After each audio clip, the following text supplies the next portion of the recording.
Selamat pagi semua. Pagi ini kita akan melanjutkan kuliah tamu kita bersama praktisi kita Pak Ahmad Ardiansyah. Untuk hari ini materinya itu ya Pak ya, deploy Next.js to Ya, deploy gitu ya. Ya, Next.js to deploy. Jadi nanti untuk kurang lebih 120 menit ke depan, nanti teman-teman semua akan ini ya diberi materi oleh Pak Ahmad terkait deployment Next.js seperti itu. Baik, mungkin kita mulai saja. Karena sudah menunjukkan waktu 8.30. Ini nanti saya record karena mungkin beberapa belum bisa join ya Pak Ahmad. Mohon maaf. Jadi ini baik. teman-teman yang join ada sekitar mungkin 20. 19 peserta ya. Oh ya.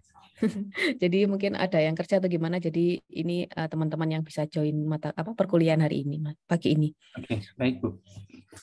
Silakan Pak Ahmad, waktunya saya persilahkan untuk dimulai.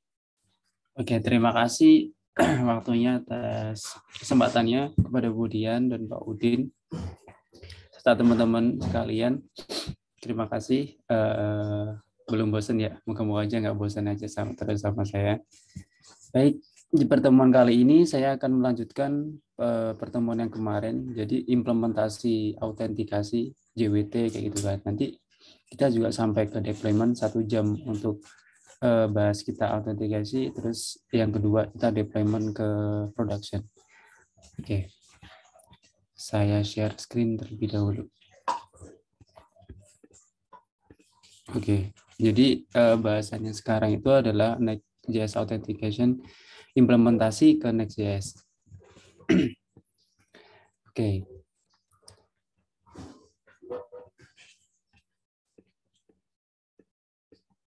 kemarin kita sudah sampai pada saya running dulu.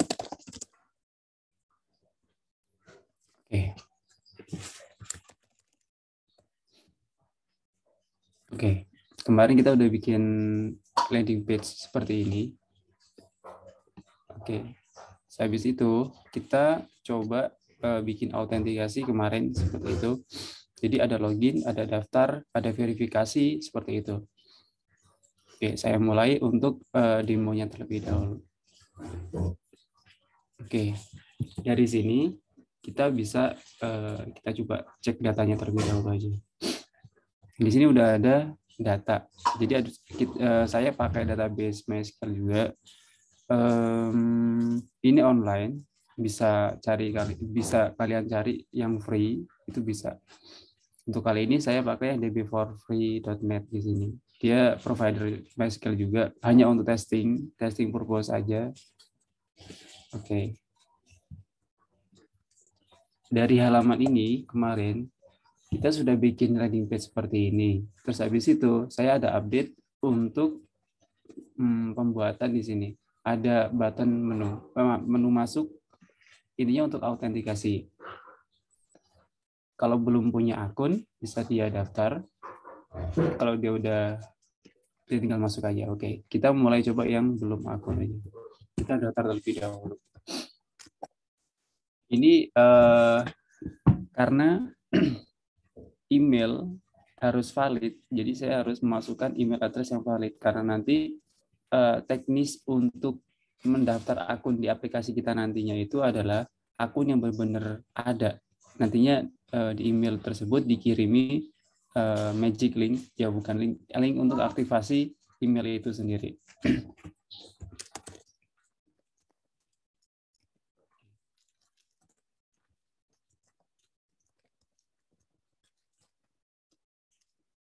Admin 1, 2, 3.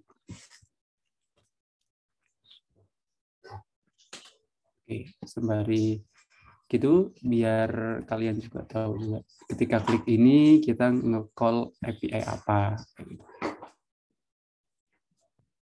Oke, dia nge-call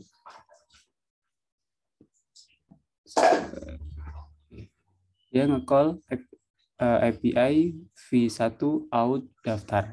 Nanti biar kalian ingat aja terlebih dahulu. Oke, mohon cek email kamu untuk aktivasi akun. Di sini saya udah cari, ini email saya, khususnya email saya yang saya pakai terlebih dahulu. Jadi pakai akun ini, dia mengirimkan ke Ahmad Ardiansyah. Jadi atas nama akunnya. Jadi saya ngecek desain aja. Kalau mungkin yang di ahmad.ardi itu kirim di inbox, set di inboxnya aja di sini. Oke, sebentar.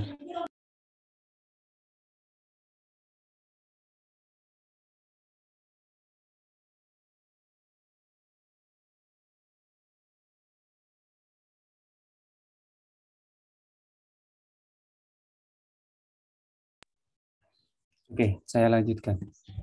Jadi desain sini dia mengirimkan sebuah link ini. Jadi kita ini adalah proses aktivasi. Oke, akun kamu sudah aktif, silakan login. Kita cek di sini pun juga udah masuk di sini. Teknisnya adalah ketika kita daftar, is aktif ini tadi itu 0. Dan tokennya ini adalah nanti yang kita simpan sebagai token untuk sebagai kunci untuk call API yang lainnya. Jadi gitu. Ketika kita klik ini, kita ikuti klik link ini, dia akan mengubah database-nya is aktif dari 0 ke 1. Gitu. Oke. Saya lanjutkan. Tinggal masuk lagi. 1, 2, 3, 4. Iya, maaf. Network. Password tidak cocok karena memang sudah ini admin 123 di passwordnya, tapi ini saya tambahkan 07. Ya, nge-call API v1 out login. Nah, di sini user tidak ada. Jadi untuk teknis loginnya ini saya cek terlebih dahulu emailnya ada atau enggak usernya. Ketika ada, passwordnya baru saya compare hash. Saya compare berdasarkan yang plain text di sini passwordnya dengan ini hash, nggak bisa kita baca seperti itu. Nanti di source code saya jelaskan terlebih lanjut. Oke, jadi benar-benar yang emailnya di sini email yang benar valid kayak gitu, bukan email yang nggak bisa kita buka. Untuk meminimalisir ya bahwa si email itu benar-benar ada kayak gitu aja. Oke, setelah dia login berhasil, token itu akan saya simpan di dalam local storage di dalam sini, token ini. Yang nantinya dia adalah sebagai kunci untuk nge-call API yang lain. Kalau kita decode pakai JWT.io,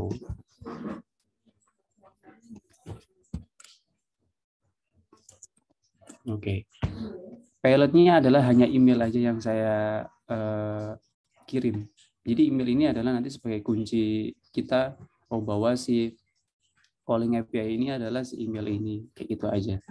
Jadi nggak ada, kemarin kan memang kalau JWT itu nggak boleh ini seperti password gitu. Sifat-sifatnya itu yang confidential atau sensitif gitu.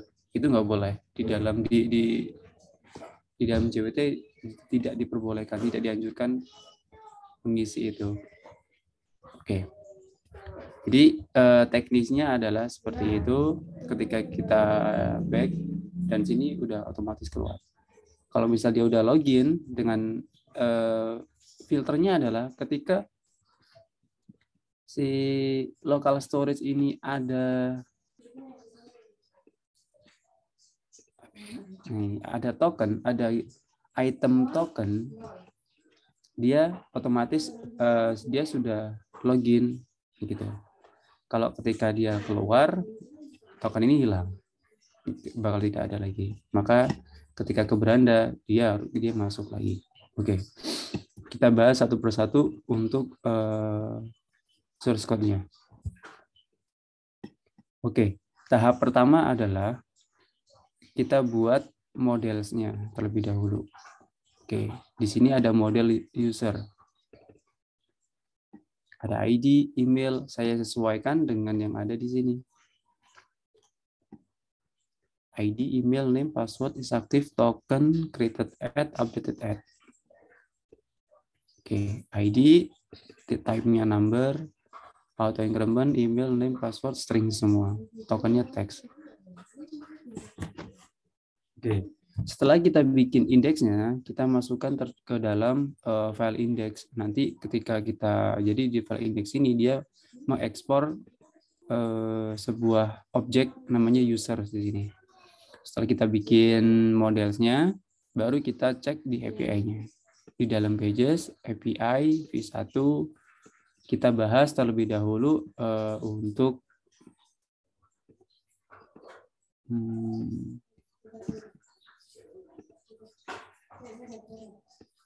Oke.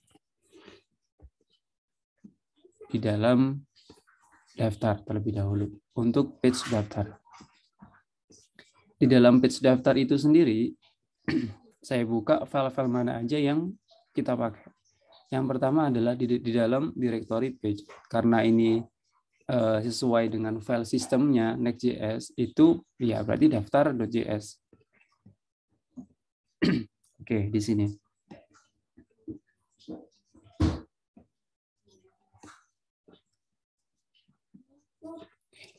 Dari gambar ini, dari HTML ini, yang merender ke sini. Oke, di sini ada form di line 42.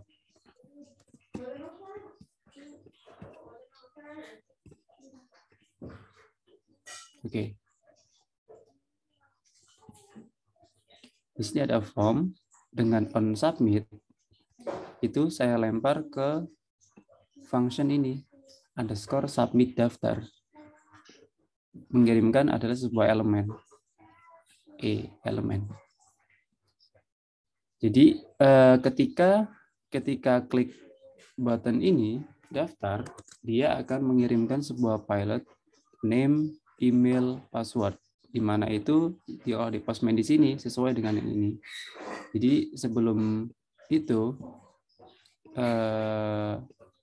dia akan memanggil atau calling API ke API V1 out daftar, di mana nanti ini adalah suatu API, berarti di directory API, di directory dalamnya lagi V1, di out, di daftar, kayak gitu. Dengan metodenya post, dengan content type-nya saya sesuaikan dengan yang ada di sini. Kalau kalian bisa cek di dalam Postman, itu bisa kalian lihat di sini. Kita coba pakai Node.js fetch. Udah nggak ya? Ini. Nah ini. Di header-nya di event content type. Sama halnya saya bikin seperti ini.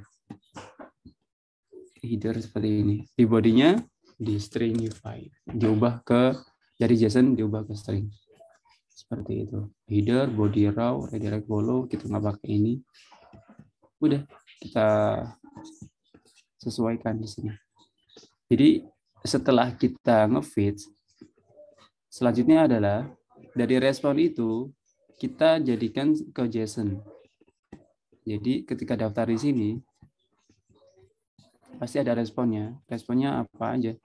Misal ini kita hapus untuk yang email notifikasi.com aja dulu. Untuk sekarang kita hapusnya manual terlebih dahulu dari PWMAB di sini aja.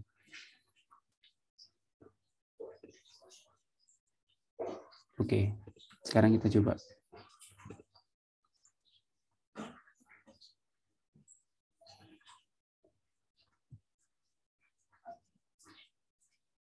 Oke, di sini saya simpan aja dulu biar nggak lupa. Di dalam API ini, ketika kita mengirimkan sebuah JSON di sini, responnya adalah status sama result aja. Untuk itu, kita ambil di sini, ada status sama result. Status ini tujuannya nanti adalah bahwa si API ini adalah berjalan, statusnya itu oke, 200. Bisa juga saya pakai juga ketika dia statusnya true, maka titelnya saya ubah sesuai dengan ada yang di result. Di mana di result itu adalah mohon cek email kamu untuk aktivasi akun.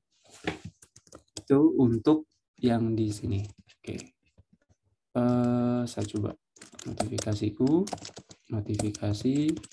admin 23. di dalam network, kita clear, kita daftar. Oke, jadi yang di sini tadi sebelum login by default itu adalah ini daftar akun, karena di titel pertama dia kosong. Ketika dia kosong, maka otomatis ini adalah if statement field if one line gitu aja. Jadi ketika titelnya ini ada, maka titel itu sendiri yang akan ditampilkan. Ketika dia titelnya nggak ada, maka daftar akun inilah yang akan ditampilkan. Seperti itu. Jadi dari sini kita bisa menghandle dari daftar ini adalah nge-call API ini. Selanjutnya yang perlu saya jelaskan adalah untuk API out daftar ini sendiri. Kita cek lagi pilotnya adalah ya seperti ini, ada email, name, sama password. Seperti itu. Untuk responnya sama dengan yang ada di Postman itu. Ada status, ada result. Oke. Jadi untuk penjelasan di sini, kira-kira dari teman-teman bisa mengikuti atau terlalu cepat, atau ada pertanyaan seperti itu?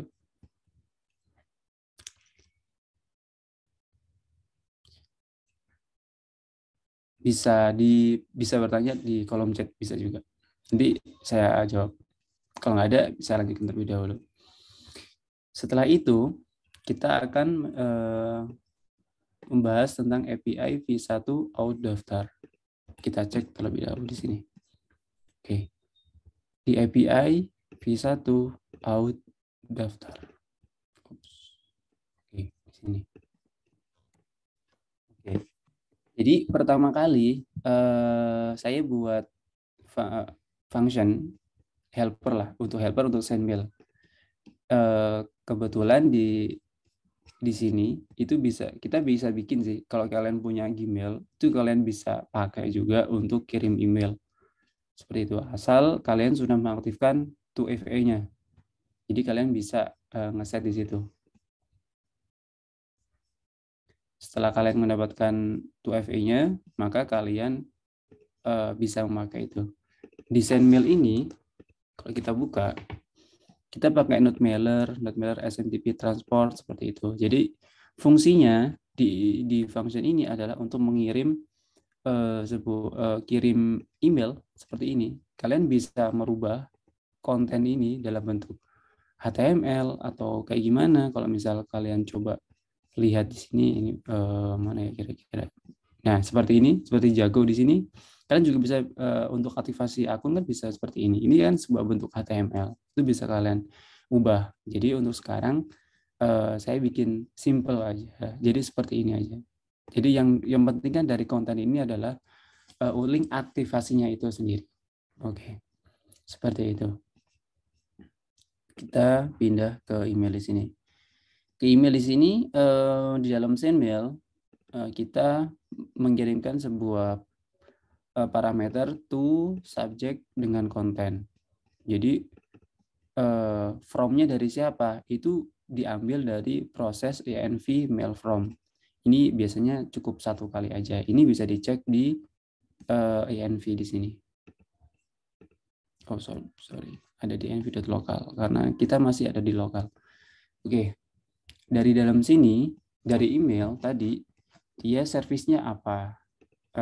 Dia pakai mail servisnya itu Gmail. Mail hostnya SMTP Gmail.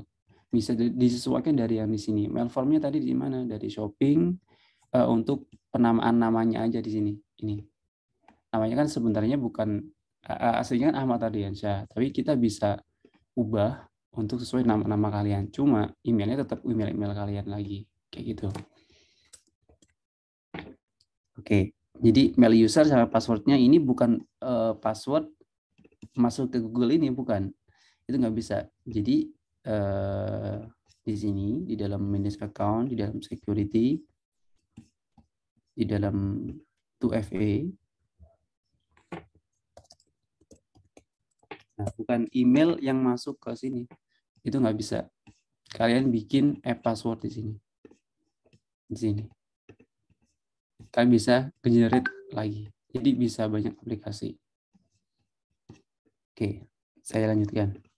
Jadi email password udah saya deklarasi untuk variabel static, variabel itu di dalam env.local di sini.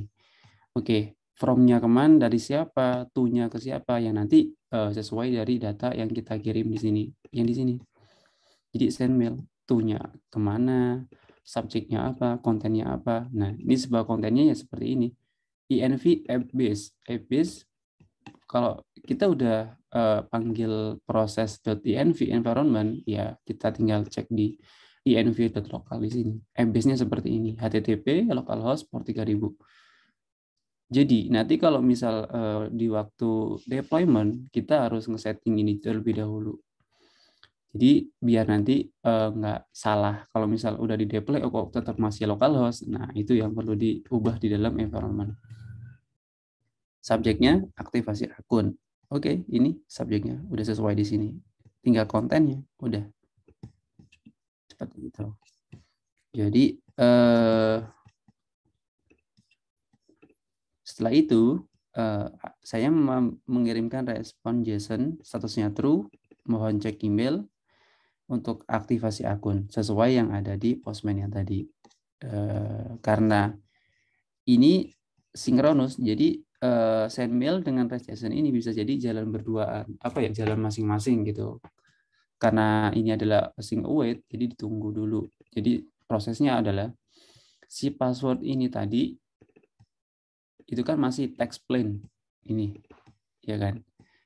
Secara sistem itu nggak boleh disimpan di dalam database, itu nggak boleh, karena itu privasi dari setiap akun. Bisa jadi password itu kan kebanyakan orang ya password itu aja, jadi diharuskan memang nggak boleh disimpan dalam database itu dalam bentuk text plain, itu nggak boleh. Makanya saya hash pakai bcrypt di sini.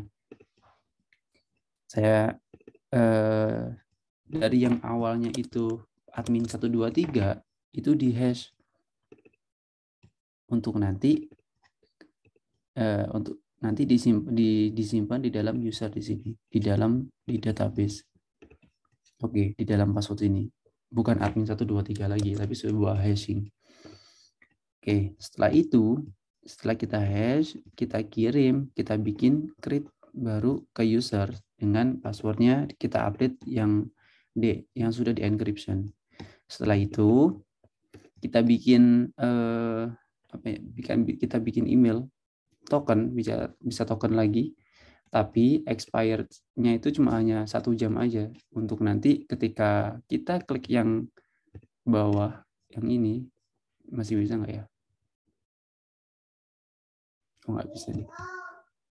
Oh, masih bisa. Jadi ketika dia sudah lebih dari 1 jam, maka linknya itu adalah expired. Seperti itu. Oke. Selanjutnya, dari daftar di sini, dari halaman ini, nge-call API ini, file ini, dan API ini hanya sampai ngerespon status true dan resultnya mohon cek email kamu untuk aktivasi akun. Oke, dari proses itu API dia udah selesai nih. Oke, sekarang kita pergi ke aktivasi akun. Jadi dalam aktivasi akun itu sendiri, ini kan kita bisa tahu nih out/aktivasi. Nah, itu sekarang daftar kita udah clear lah. Oke, email, env, oke. Dari sini, dari out/out dengan /aktivasi, kita bisa baca terlebih dahulu di situ. Bukan di API, tapi di dalam sini. Pages, out, aktivasi.js. Oke. Oke, dalam sini, kalau kita klik ini, oke. Aduh, cepat ya. Atau saya matikan terlebih dahulu dalam sini auto fits-nya. Dia akan loading terus menerus. Oke. Jadi di sini kita akan mengambil yang dikirim ini adalah suatu query parameter. Query params-nya itu ada di sini. Ini. Kalau ini kita decode lagi, ini ada sebuah JWT juga sama. Jadi yang dikirim adalah sebuah email aja di sini. Oke. Jadi di dalam token ini kita kirim. Balik lagi di dalam halaman ini kan page nih. Loading ini page. Page ini aktivasi. Ini loading. Itu saya ubah berdasarkan loading ini. Ini adalah variabel di dalam Next.js, namanya state, yaitu kan is loading. Jika dia masih loading true, ya dia akan menampilkan ini loading terus seperti itu. Karena ini auto fetch, jadi intinya adalah use effect ini adalah on init ya. Jadi setiap page itu di load, maka use effect di dalam use effect ini yang akan di running. Oke, setelah dia auto fetch ini dia nge-call API v1 out aktivasi. Saya lempar lagi di dalam sini. Jadi setiap page di sini kan untuk front end. Nah, untuk nge-call API dia harus ke back end. Di API v1 out aktivasi. Di v1 out aktivasi. Nah, untuk diaktifasi, saya hanya membutuhkan yang penting link itu sudah diklik, link itu sudah dikunjungi, seperti itu. Jadi ketika dia sudah dikunjungi, otomatis saya kan bisa mendapatkan ini nih. Jadi ini masih dilempar lagi. Saya aktifkan terlebih dahulu yang di sini aktivasi auto fetch. Jadi ketika kita refresh, dia nge-calling API kan. Dia nge-calling API ke API v1 out aktivasi. Nah, ini key EY sampai key E di sini. Pilotnya apa? Hanya key. Key ini parameter aja. Kalian bisa ngerubah bukan key atau query atau token atau apapun itu bisa kalian rubah. Seperti itu. Oke, ini di front end kita udah saya jelaskan. Habis itu kita pindah lagi ke dalam API-nya. v1 out aktivasi. Kalian nggak harus di sini kan kebetulan nih namanya aktivasi.js. Di sini aktivasi.js. Cuma hanya beda di dalam API, yang satu di dalam pages langsung. Bisa kalian sesuai nama file naming dari kalian sendiri, bukan aktivasi atau aktif.js atau apapun itu, atau konfirmasi.js itu bisa. Tinggal kalian sesuaikan di dalam calling API-nya di sini. Oke. Sekarang kita lanjut ke aktivasi di sini, ke API-nya. Ini API. Jadi tujuannya adalah dari link itu diklik, dia akan mengubah status yang ada di sini, database yang dari awalnya itu. Oke, kita coba. Oh, ada dua nih, justru. Oke, tadi kenapa ada dua? Karena belum ada handling untuk ketika ada email yang sama, itu tidak boleh masuk. Nah, itu perlu di handling juga. Tapi yang sekarang saya belum handling. Oke, saya coba notifikasi admin.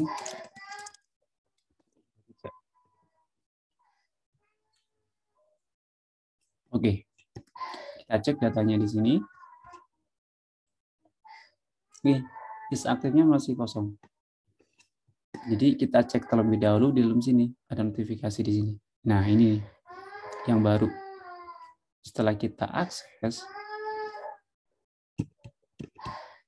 oke, akun kamu sudah aktif, silakan login. Dan kita cek di database-nya, yang ngerubah yang di sini is aktif. Itu bisa kalian lihat di dalam aktivasi API pertama kali. Jadi di dalam query itu kita akan ambil key-nya yang tadi, parameter key di sini.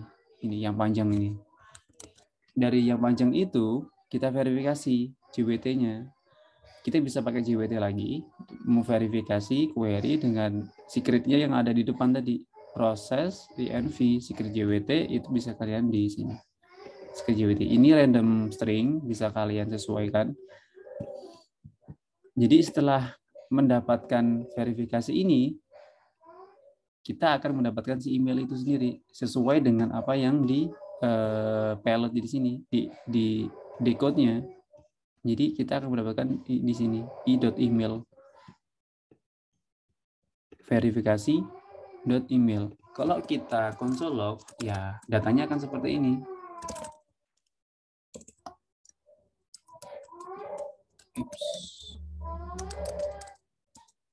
Nah, seperti ini. Jadi otomatis dia akan jadi JSON verify.email. Oke, user saya update is aktifnya yang tadi 0 otomatis jadi 1, di mana emailnya itu adalah verifikasi.email. Jadi fungsi untuk aktivasi itu ya untuk ini. Saya mendapatkan emailnya, yang penting saya dapat email, di mana nanti email itu kan harusnya unik gitu kan. Itu belum saya handling di dalam sini. Setelahnya saya kirim status true, resultnya akun sudah diaktifkan. Ini akun kamu sudah aktif, silakan login. Bisa. Terus atau nanti ya dari verifikasi ini bakal ngecek juga. Karena ini adalah linknya itu di generate dari daftar, API daftar di sini. Kita cek dengan settingan expirednya itu adalah 1 jam, ya kalau misal lebih dari 1 jam itu maka nggak akan bisa. Oke, setelah itu akan sudah diaktifkan, kita udah selesai. Oke, akun kamu sudah aktif, silakan login. Oke, di sini pun juga udah ada responnya pun juga ada di preview, akun sudah diaktifkan. Oke, setelah itu kita masuk. Oke, sekarang proses daftar itu kita udah selesai. Proses daftar, aktivasi akun, konfirmasi akun, itu juga udah. Setelah itu kita masuk ke page login.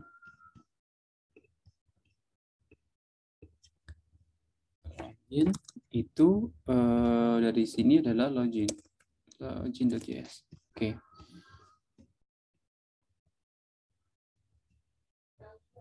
Oke. Jadi yang terpenting adalah ya otomatis submit-nya ini itu dia gimana cara handlingnya kayak gitu. Jadi yang pertama saya bikin state email sama password di sini untuk nge-get si value-nya dengan cara di on-chain di sini. On-chain set email, set password-nya.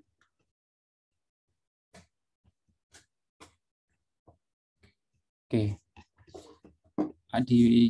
Saya bikin pilot lagi dengan email dan password sesuai yang ada di Postman di login di sini. Email dan password. Oke, untuk password di sini seharusnya itu ya ini harus di encrypt lagi untuk dikirim. Tapi itu prosesnya panjang, ribet sih. Untuk keamanan data pastinya atau security. Jadi untuk yang sekarang diharapkan ya kalian bisa memahami gimana teknis untuk autentikasi itu sendiri. Oke, di dalam sini ada API v1 out login dengan metode post. Sesuaian di sini metode post, dia mengarah ke sini, bodinya apa, tipe datanya apa. Kalau kita cek di sini, dia pakai content type-nya application/JSON. Udah sesuai dari sini. Setelah itu, dia akan mengirimkan suatu respon, jadi saya ubah ke JSON. Setelah itu lagi, setelah kita ubah, maka kita akan mendapatkan si data itu dengan status dan result dari data yang tadi kita ubah. Selanjutnya, setTitle sedang mengalihkan. Nanti berarti ketika di dalam sini, coba tadi notifikasi admin notifikasi login berhenti tadi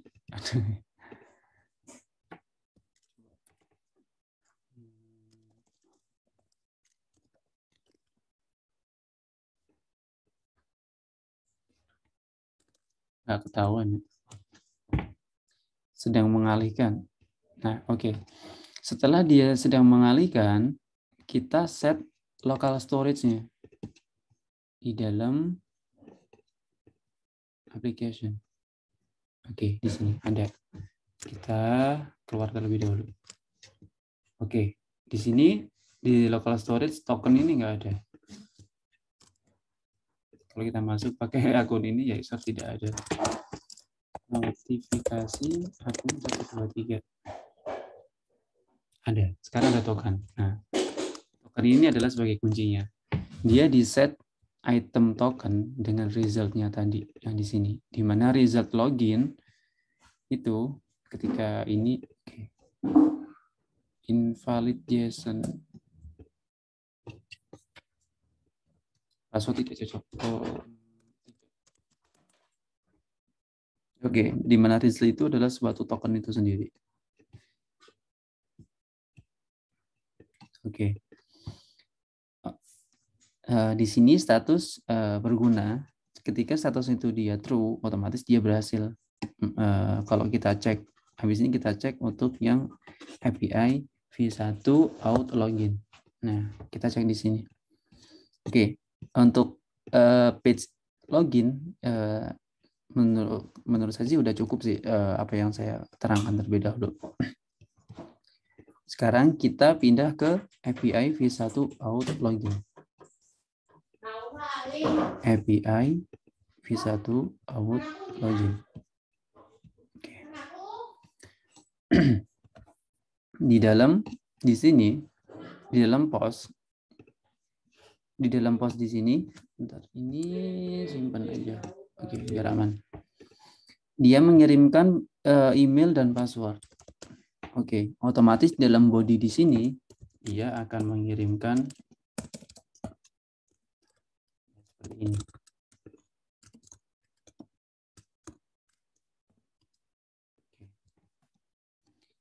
Tahap pertama adalah, ini masih MHS.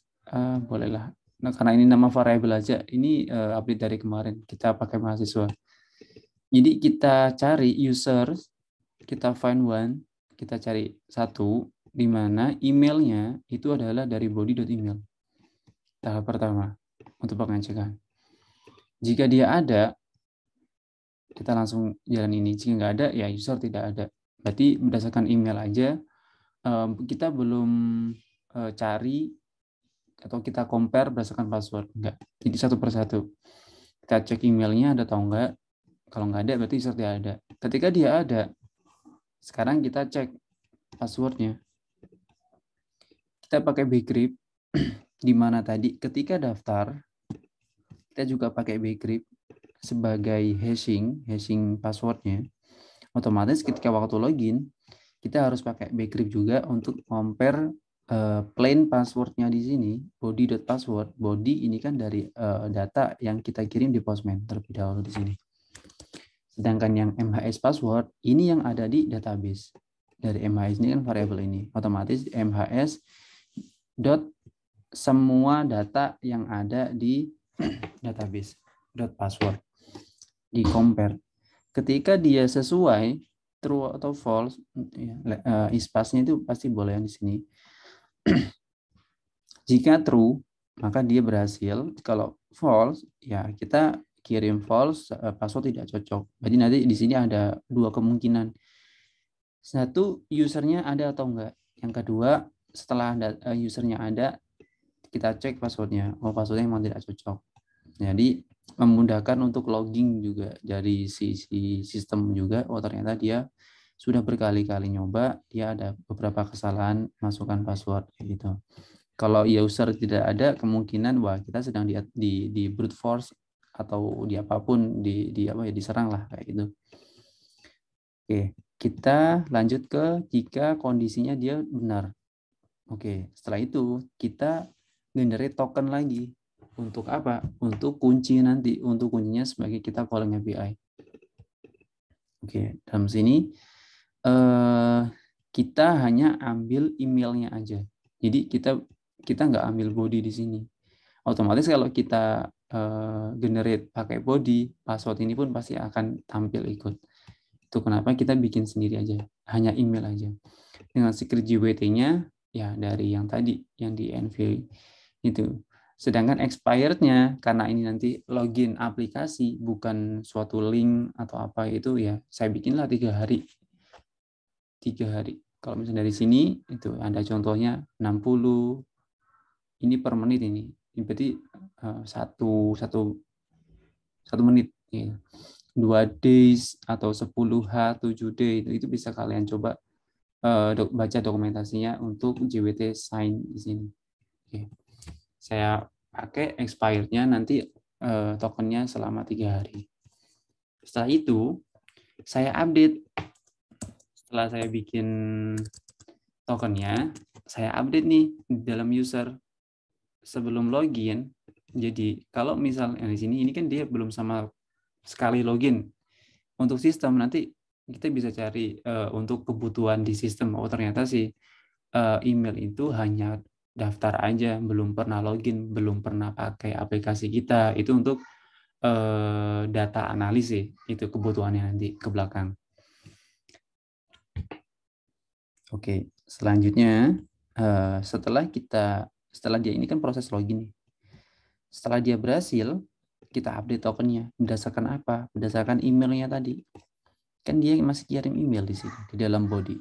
Jadi ya kita update email ini dengan token yang baru terlebih dahulu di sini. Setelah itu, dia akan mengirimkan status true, result token, type-nya barrier. Seperti ini. Yang dia simpan ke dalam sini. Oke. Selebihnya untuk proses tarik aktivasi, login. Oke. Jadi seperti itu implementasi JWT ke dalam Next.js. Yang kita perlukan adalah yang pertama, kalian bisa pakai JSON Web Token aja ataupun terserah kalian, atau pakai Bcrypt juga. Kita pakai dua-duanya juga bisa. Biar nanti intinya password itu nggak plain di sini, bukan admin kayak gini, nggak bisa. Jadi itu harus diubah.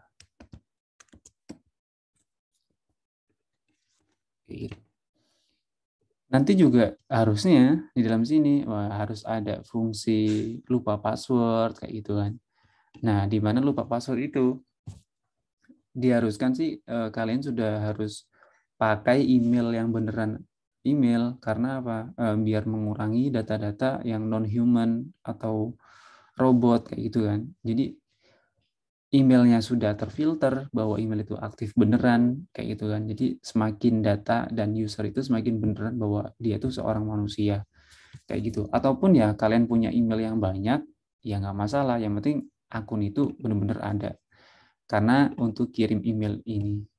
Jadi sekarang dalam aplikasi itu password itu sekarang udah mulai ditinggalkan gitu. Yang penting ya asal emailnya itu beneran ada, atau bahkan sekarang itu kan kita pakai nomor telepon gitu aja kan di Shopee, Tokopedia, Gojek kayak gitu kan.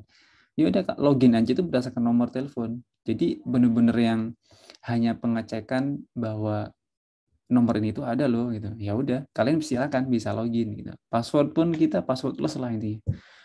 Biar mengurangi tingkat resiko untuk kebobolan datanya kayak gitu. Jadi berdasarkan nomor itu atau email itu. Semakin aman saja nanti aplikasi kita, biar nggak di nggak di crack atau di brute force kayak gitu. Oke. Jadi untuk autentikasi kita udah selesai. Jadi teman-teman, kira-kira ada pertanyaan untuk autentikasi? Dari sini belum punya akun, kita daftar. Bahkan di sini pun ini kayaknya belum saya handling. Ketika dia datanya kosong, dia harus gimana? Oh, ada. Hanya dari bawaan HTML aja sih. Di sini ketika dia masih kosong, dia harus diisi terlebih dahulu. Oh, ini yang kosong.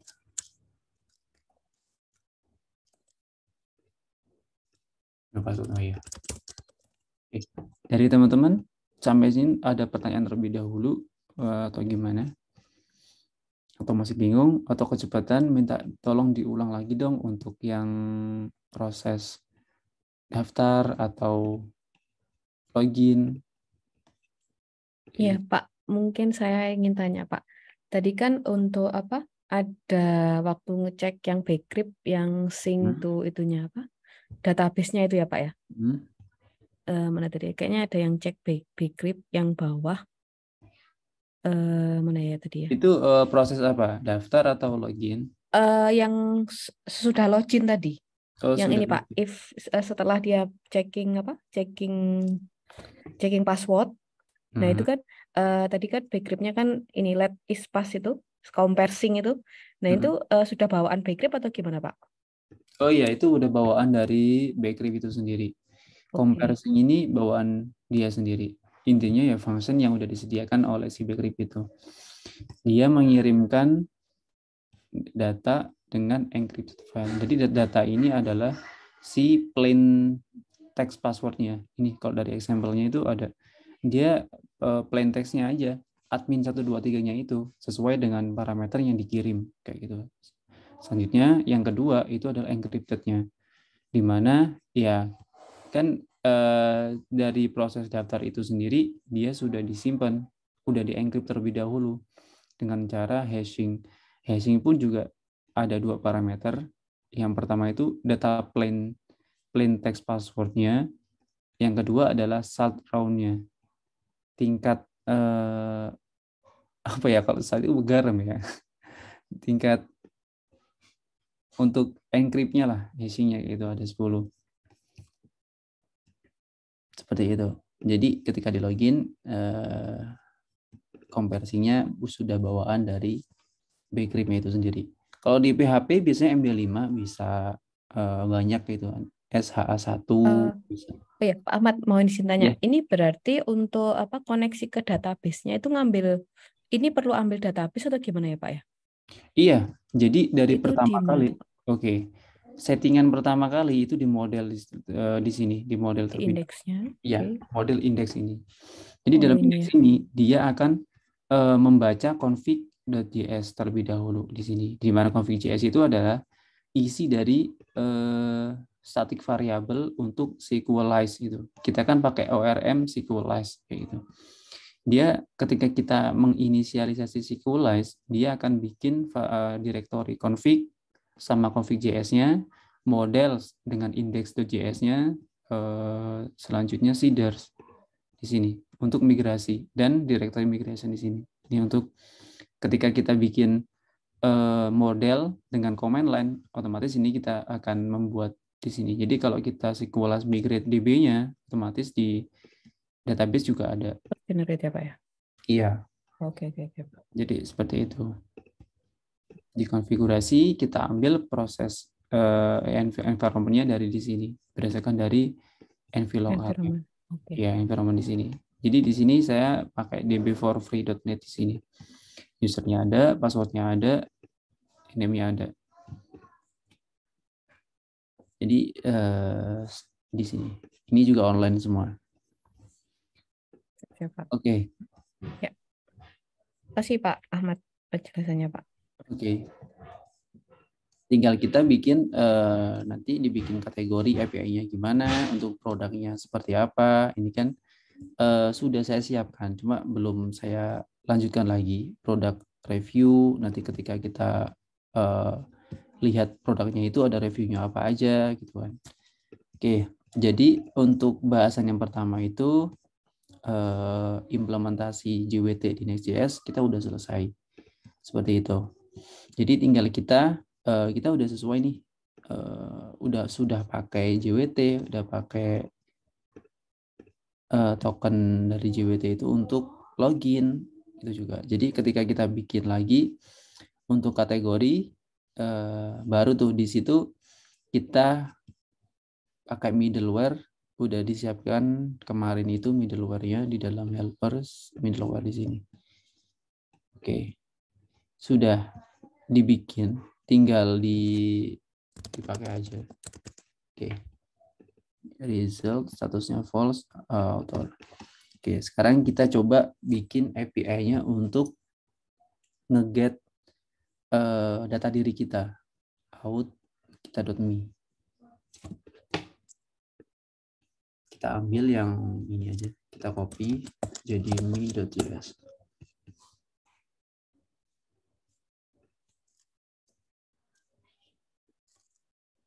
Sebelum itu kita pakai use middleware.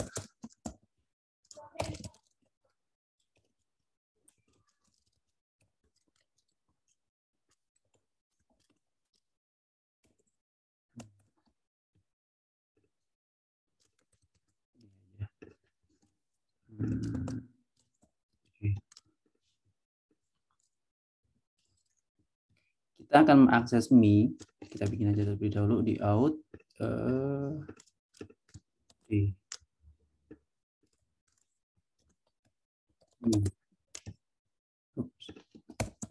Me ini nanti tujuannya adalah untuk mendapatkan informasi user kita.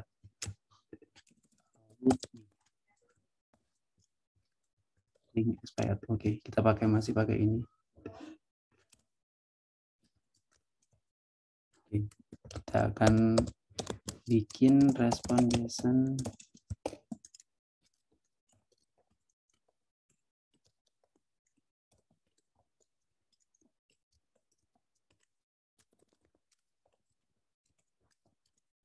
Oke. Resultnya nggak ada. Jadi ada satu lagi. Ketika diaktif middleware di sini, dia baru bukan get user. Oke. Kita akan, jadi ketika kalau kita akses ini .me tanpa out, kita bisa nih. Seharusnya gimana cara untuk biar me ini diakses oleh si orang yang login aja gitu. Jadi kita harus dicek terlebih dahulu. Kita harus menggunakan middleware yang udah kita bikin di dalam sini, di dalam middleware. Oke, saya implementasi coba terlebih dahulu middleware.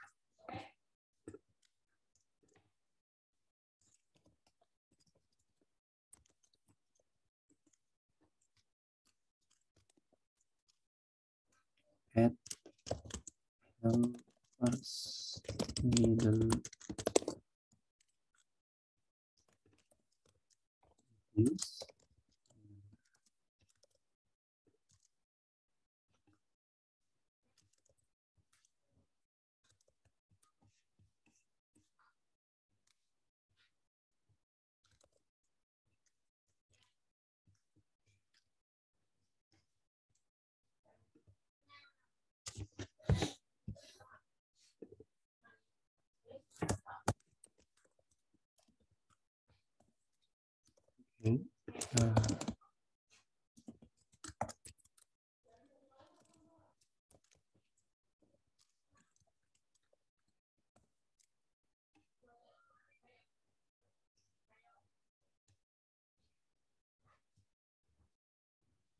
Dan 14.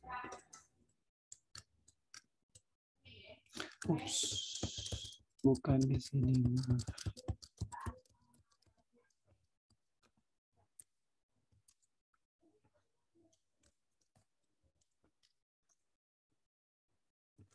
Oke, di dalam di sini. Import user, oke nanti. Import middleware from helpers middleware.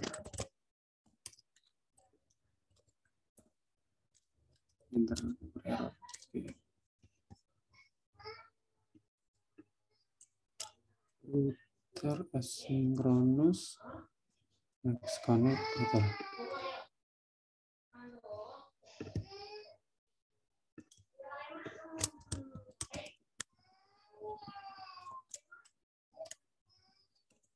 Pakai harusnya dia keluar di out 1 2 3 4 1 2 3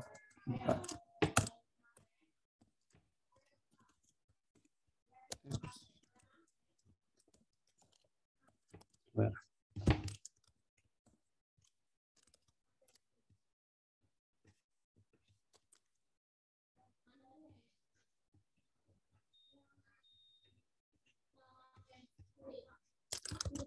I see.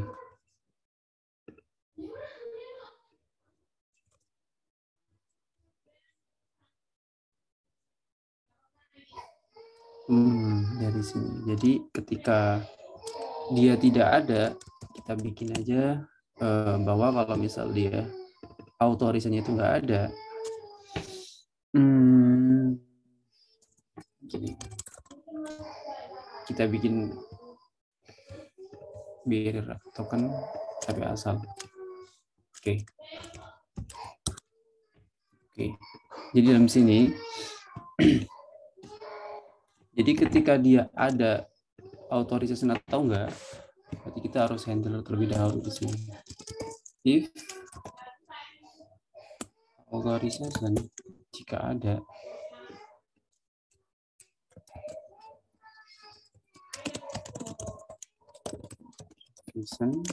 statusnya false, resultnya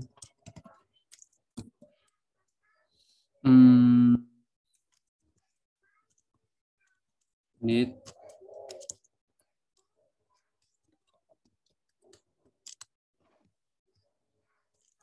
authorization. Ya. Ketika dia tidak ada, oke, kita udah handling yang tadi. Ketika dia datanya ada atau enggak. Oke. Jadi balik ke sini.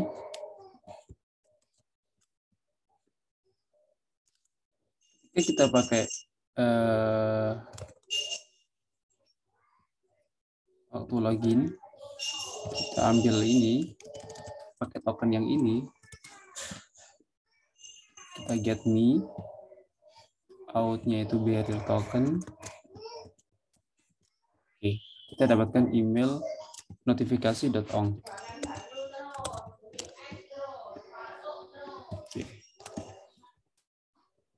Kita akan kita nggak perlu JWT lagi, udah nggak ada hubungan dengan JWT.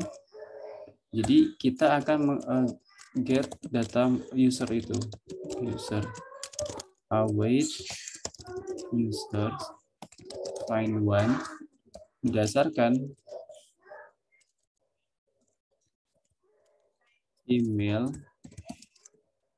si user ini.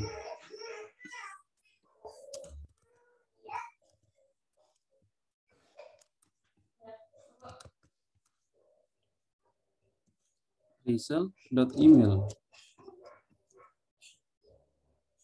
di dalam request di sini. User di dalam request user.email. Selanjutnya kita akan kirim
Oke, mohon maaf. Saya lanjutkan lagi. Tadi kita sampai di kita mau mendapatkan user kita. Ketika kita nge-call get me, kita akan mendapatkan informasi user milik kita sendiri tanpa kita mengirim apapun. Oke, kita postman kembali lagi. Oke, send request. Ini karena lama, karena DB for free itu ya menurut saya lemot sih.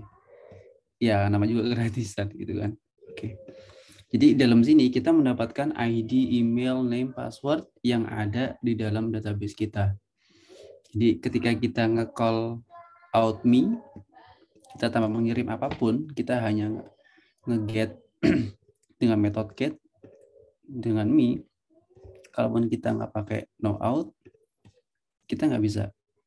Kalaupun kita pakai barrier token, tapi barrier tokennya itu nggak cocok, unauthorized.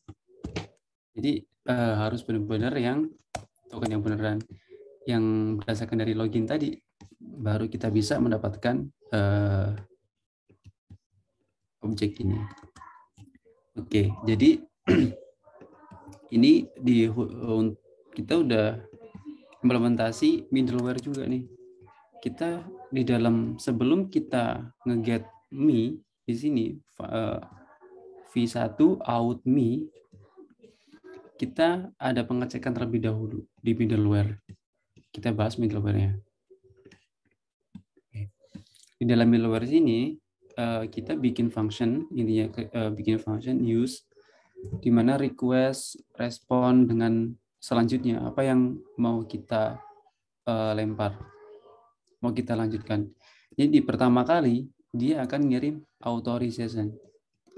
Kalau dari dalam Postman itu kita bisa milih nih di dalam barrier tokennya. Tapi kalau misal di dalam selain Postman kayak gitu, baik no out, terus kita bikin setting di sini, bikin authorization sendiri, itu kita bisa. Misal kita taruh gini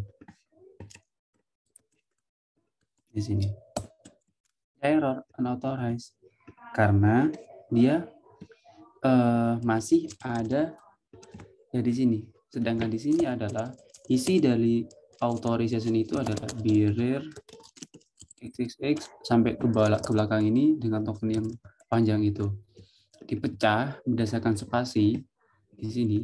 Jadi ketika kita mau pakai ini, Pak Ahmad mohon izin untuk ya. share screen-nya. Maaf. Lupa ya. Maaf. Oke, nggak apa-apa, Pak. Siap. Sorry. Oke, saya ulangi dari awal tadi. Di dalam Postman tadi, di sini get me itu kita kan sudah pakai middleware. Jadi sebelum kita mendapatkan objek get, metode get di sini, kita harus dicek terlebih dahulu. Dia bawa kredensial nggak ketika kita nge-get me. Kalau nggak bawa, otomatis dari sini. Contohnya di sini kita di pertama kali out-nya nggak ada, no out, header-nya juga nggak ada. Ketika kita send, butuh authorization-nya. Kita butuh key authorization-nya.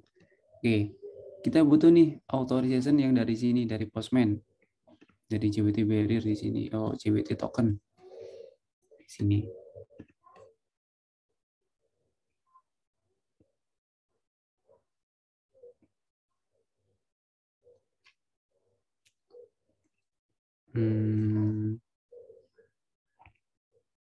Styled request. Oke. Kita dapat.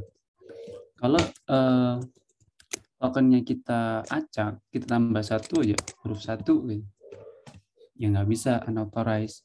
Itu yang handling untuk middleware-nya di dalam file ini.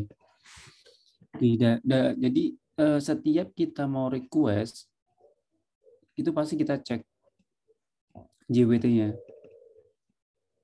Di mana setelah kita dapat ini, setelah kita pecah, otomatis akan jadi variabel barrier dan xx ini. Jadi yang kita verifikasi itu adalah barrier-nya, tokennya, yang EY tadi itu dalam pecah variabel ke-1 dengan environment secret JWT-nya tadi. Jika kita udah berhasil, otomatis dia pasti akan mengirimkan ini. Oke, kita console log di sini. Dan si backcode-nya ini kita assign di dalam request.user. Jadi nanti ketika kita pakai use middleware, otomatis di dalam get di sini kita tinggal pakai request.user di sini. Tambahnya di user di sini. Isinya user ini adalah ini email, IAT, sama expired-nya. Ini created at-nya, expired-nya kapan. Seperti itu. Jadi dalam user kita cari satu persatu di mana emailnya sesuai dari yang request tadi. Kita sudah tidak memerlukan misal kalau misal email sama dengan apa atau ID apa, karena di dalam tokennya ini sendiri dia sudah di decode oleh si backend itu sendiri. Oke.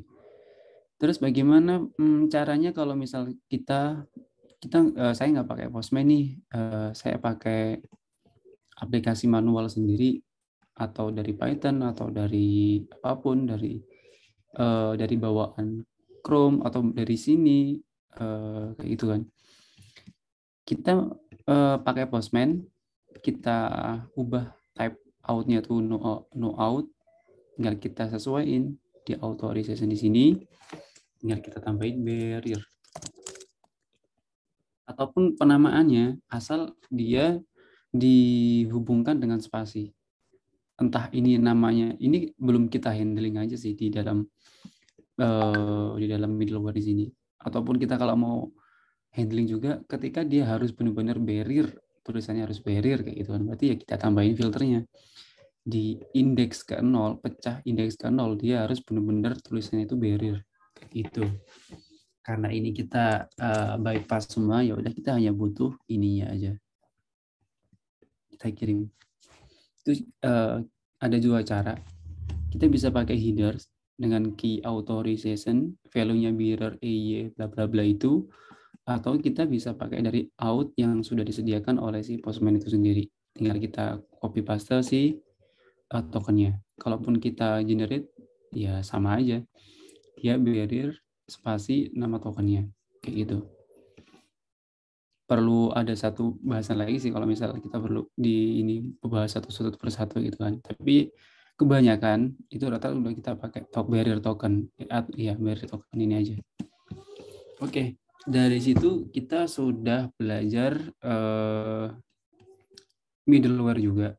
Jadi ketika kita mau bikin API lagi di dalam sini, di dalam v1 ini out, ini user. Oke, kita bikin user me, kita copy user dot namanya file index. Kita harus pakai middleware untuk pengecekan aja. Jadi di dalam user kita dipakai atau enggak, biasanya kita pakai untuk logging. Bisa jadi di dalam di sini kita memasukkan tabel logging, itu bisa di sini. Ketika diakses, dia akses kayak gitu. Karena kita nggak perlu itu, jadi kita mau bikin nge-get si user.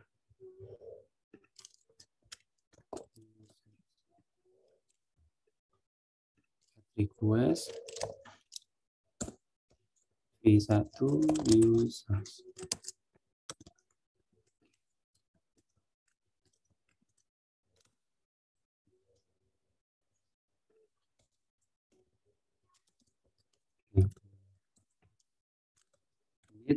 Authorization.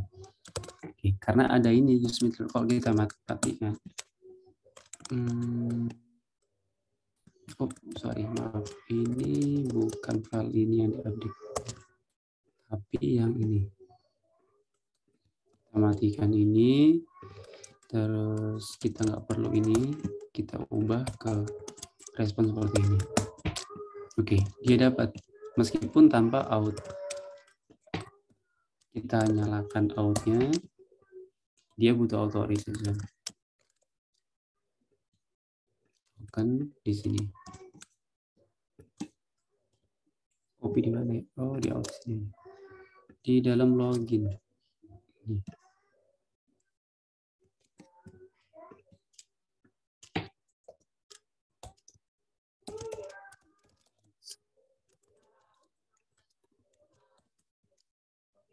Oke, sekarang bisa.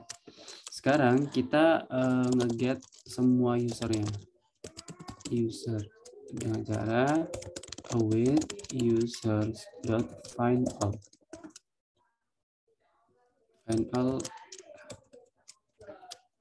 Find and count all. Biar kita tahu jumlahnya ada berapa. Resultnya users.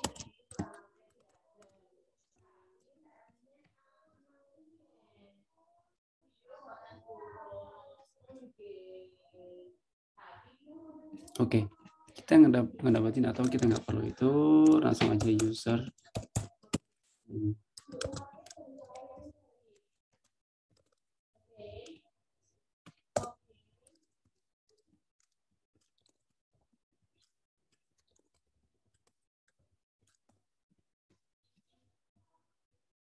Oke, ada dua datanya. Yang pertama ini, email ini, sama yang email ini. Oke, jadi kalau kita nge-get semuanya, passwordnya udah di hashing, jadi kita aman-aman aja, nggak perlu kita sembunyikan atau apapun. Oke, ini untuk API si backend itu sendiri. Kalau kita matikan di sini, ya otomatis kita dapat nih di sini ada token ataupun enggak, ya kita bisa ngedapetin itu. Oke, jadi kalau misalnya mau kita bikin API, kita tinggal menambahkan middleware-nya itu di sini, biar dia harus required mandatory harus kirim si kredensial itu sendiri, token itu sendiri. Oke. Saya hapus dulu.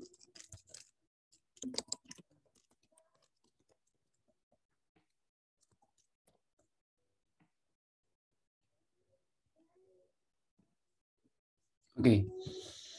Materi pertama sudah, menurut saya sudah. Mungkin tinggal dari teman-teman kalau ada pertanyaan bisa langsung raise hand atau di chat gitu aja. Untuk sekarang kita akan deploy aplikasi kita kemana? Jadi ada dua. Yang pertama itu ada di Vercel, yang satunya adalah self-hosting. Reversal ini adalah bawaan dari jadi company yang bikin Next.js itu namanya Vercel ini dalam sini. Yang kedua adalah self-hosting. Jadi kalau misal kalian teman-teman punya server sendiri atau punya instance sendiri, itu kalian bisa pakai cara yang ini. Oke, kita langsung pakai cara yang pertama, dipakai di Vercel. Kita akses di vercel.com. Oke.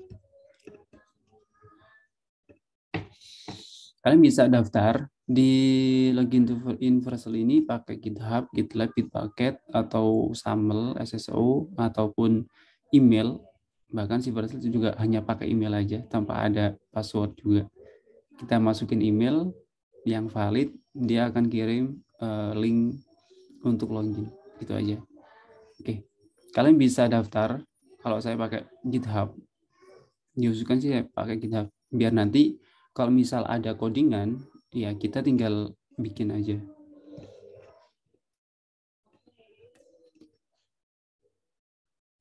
Atau dari teman-teman di sini sekarang bisa share screen nggak Bu? Atau ada satu, biasanya sih Mas Yafi ya? Iya, sepertinya ini enggak join kuliah ya Pak ya? Oh iya, oke. Iya, ada kepentingan mungkin Pak.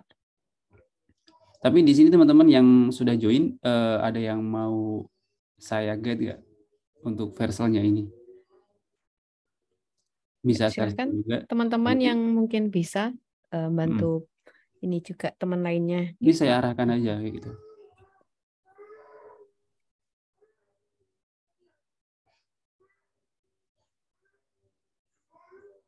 Silahkan Dek Malik mungkin atau siapa?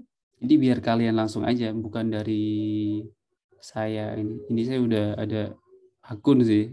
Kalau misalkan belum ada yang akun gitu, belum ada akun di Versal, bisa langsung daftar kayak gitu. Mungkin yang cewek-cewek ingin juga mencoba nanti dipandu oleh Pak Ahmad.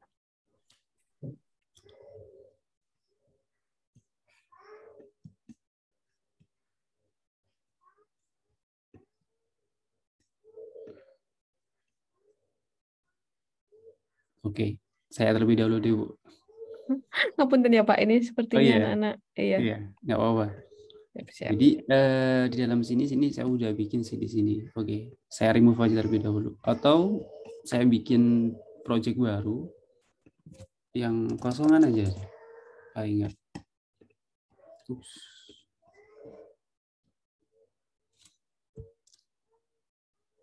Oke, ya, dulu NPX, saya clear dulu. NPX create next app, namanya deploy to Versal.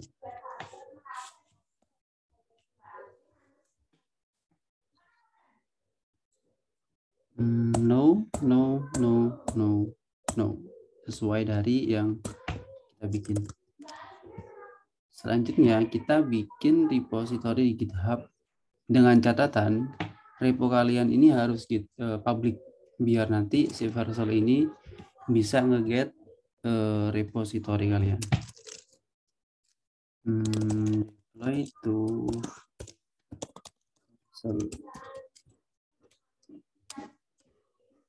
www public create repository. Selanjutnya kita git ini terlebih dahulu di sini. cd reply to Versal f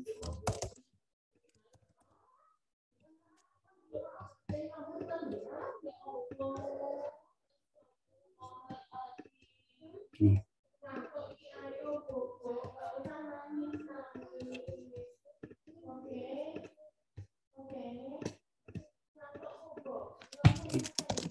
Init terlebih dahulu. Setelah git init langsung ini aja. Git add git add semuanya, git commit inisial.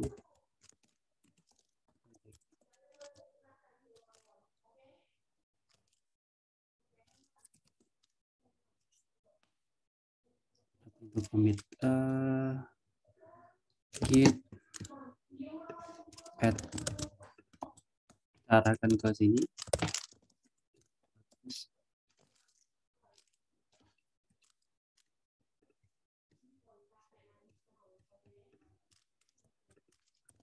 Git push origin min. Kita refresh. Oke. Kita bikin deploy to Versal WPW kosong di sini.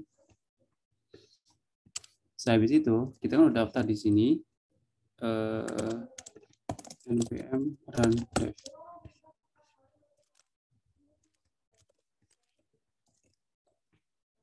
Kita akses terlebih dahulu. Oke, di sini kita udah bikin default dari Next.js. Kita akan deploy di Versal.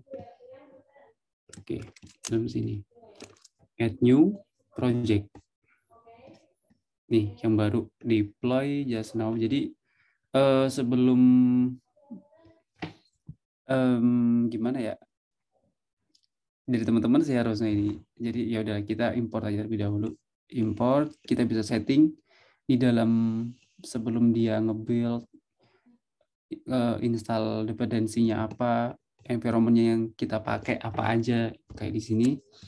Sebelumnya saya buka untuk yang my blog di sini. env.local. Saya copy, saya paste aja di sini. Nah, ini tinggal paste aja itu bisa. Tapi ini belum kepakai sama sekali. Ini kan kita deploy kosongan aja terlebih dahulu. Yang penting dari teman-teman bisa tahu cara deploy ke si Vercel ini sendiri. Setelah itu udah kita deploy. Kita nggak ada settingan apa lagi, apapun kayak gitu kan. Jadi apa yang kita dapatin di dalam localhost 3000 di sini nanti biar dari Vercel ini yang deployment. Di dalam Vercel ini sendiri sudah dibikin domain untuk sementara. Jadi kalian kalau misal punya domain itu bisa kalian tambahkan. Seperti contohnya yang punya saya ini ya itu. Jadi backend-nya ini adalah Vercel itu sendiri dari sini. Oke, building oke. Udah selesai semua. Congratulations. Sudah ada. Tinggal di visit. Oke. Nah ini enaknya. Dia sudah dibikin subdomain vercel.app. Udah ada di sini. Jadi kalian tinggal pakai aja. Dengan catatan kalian harus connect atau integrasi dari Vercel ini dengan GitHub kalian ataupun dengan GitLab bisa juga ataupun yang Bitbucket bisa kalian tambahkan. Saran saya sih pakai GitHub aja dengan public itu bisa kalian pakai. Ini ada nih mi_aralin.store ada di sini. Jadi ada di domain. Ketika kalian punya domain sendiri bisa kalian tambahkan, tinggal tambahkan record aja. Otomatis kalian ketika bikin subdomain otomatis ya bakal mengarah ke domain kalian sendiri. Kalian udah nggak perlu mikirin hosting kalian sendiri. Nah di sini. Oke, sekarang kita coba yang praktisi mengajar di sini. Ini sebenarnya udah ada, tapi ada error nih di sini. Belum saya tracing lagi. Ada error sih sebenarnya di sini. Coba kita visit. Untuk masuk di sini pun kita nggak bisa masuk. Kita muter aja terus. Kalau kita tracing di logs itu ada error di sini.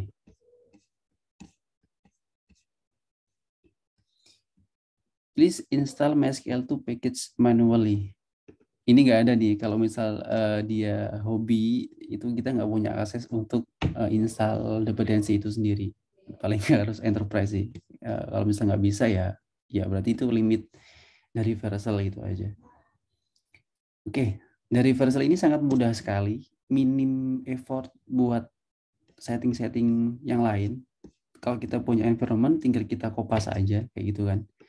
Oke, selanjutnya saya mau, misal ada update nih tadi di sini. Oke, kita balik ke sini ke praktisi mengaji, bukan ini. Yang ini deploy itu Vercel WPW. Oke, ada 2. Udah ada dibikin 3 malah, dibikin 3 subdomain. Kalian itu bisa dipakai semua gitu kan. Oke, selanjutnya kalau misal kita ada update, otomatis ini pasti bakal nge-build. CI/CD-nya itu sudah jalan dari Vercel itu sendiri. Ini saya close. Di sini ini saya nambah page .js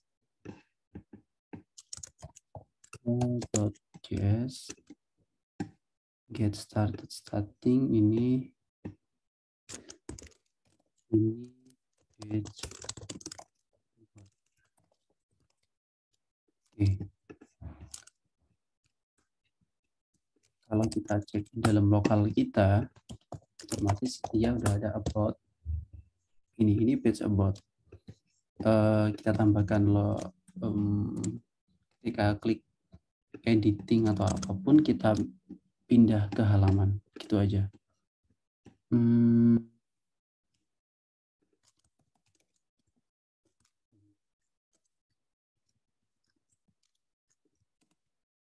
Jangan lupa diimport ini. kita arahkan ke about. Sedangkan di about kita arahkan ke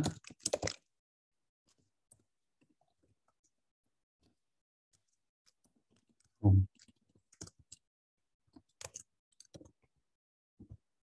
Oh, jadinya gini.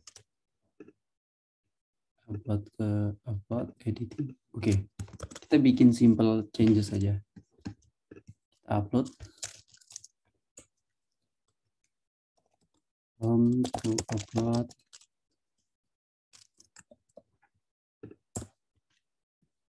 Publish. Kita cek di dalam sini deployment. Langsung building. Home to about. Jadi kita nggak perlu mikirin CI/CD-nya aja. Otomatis dari Vercel ketika ada update, ya kita tinggal tunggu aja di build oleh si Vercel itu sendiri. Ini udah ready. Atau copy URL.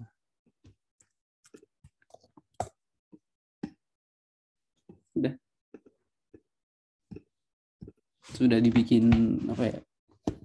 Dipermudah lagi kita. Tinggal kita bikin aplikasi sesuai kita deploy ke sana, udah kita lebih enak deploy-nya. Oke, dari Vercel sini, kalau misal teman-teman pingin nyoba atau ada kesulitan, bisa japri saya aja langsung, atau sekarang mau nyoba dari teman-teman, boleh.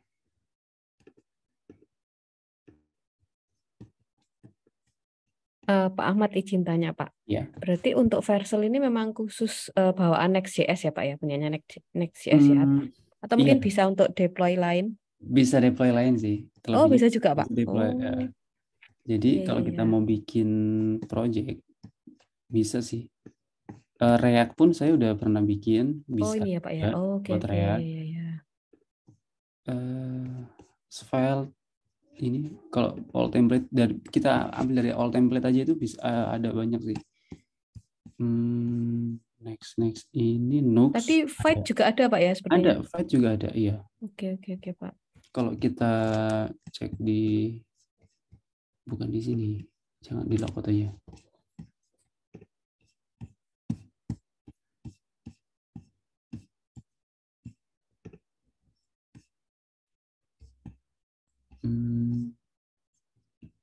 Dari CMS.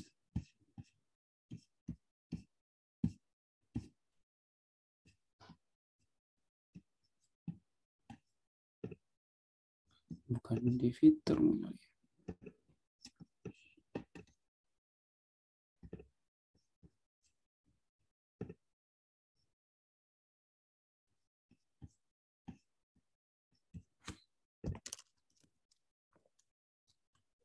Nah, ada. Ya, Fight juga ada. Oh iya ya Pak. Siap, Mungkin siap. bisa dicoba sih untuk yang full. Ini kalau untuk free tadi mungkin itu ya Pak ya, seperti Pak Ahmad info. Jadi ada beberapa yang mungkin misalnya di MySQL itu harus install gitu ya Pak ya. Itu Iya, harus berbayar gitu ya Pak ya. iya bisa ya gitu.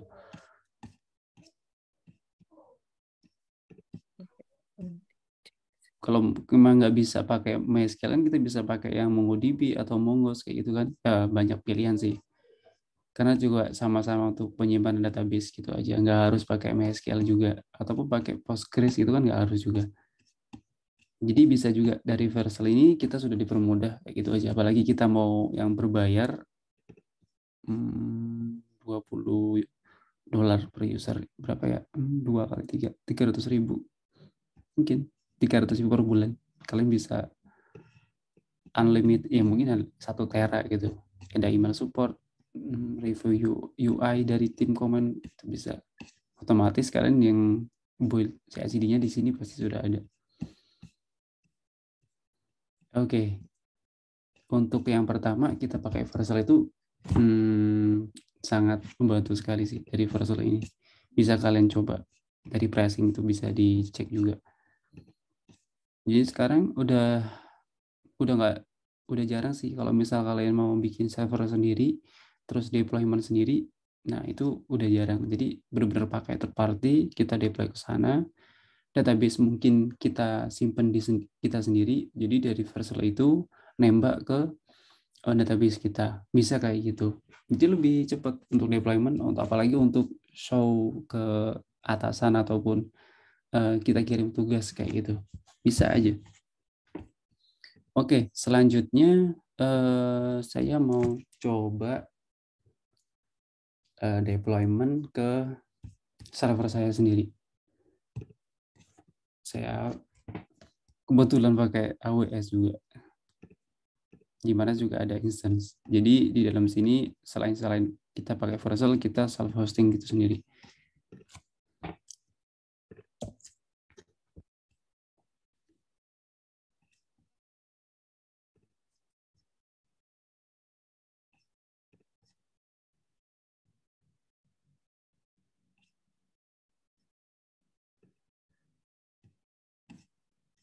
Oke, sebagai contoh, saya ada instance server UNER di sini. Hanya penamaan aja ya, bukan ini aja. Sebelumnya di sini sudah kebuka port 80, 443 sama 22. Jadi di sini mau saya buka port 3000-nya. Karena by default kan Next.js open ke 3000. Saya buka banyak aja deh. Range 3000 sampai 3100. Saya open ke 0 ke internet. Next.js app. Save tools.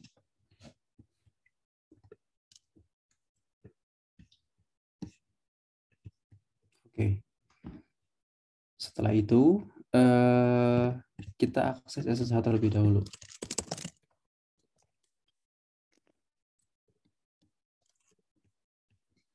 Kita akses SSH pakai ini IP publicnya.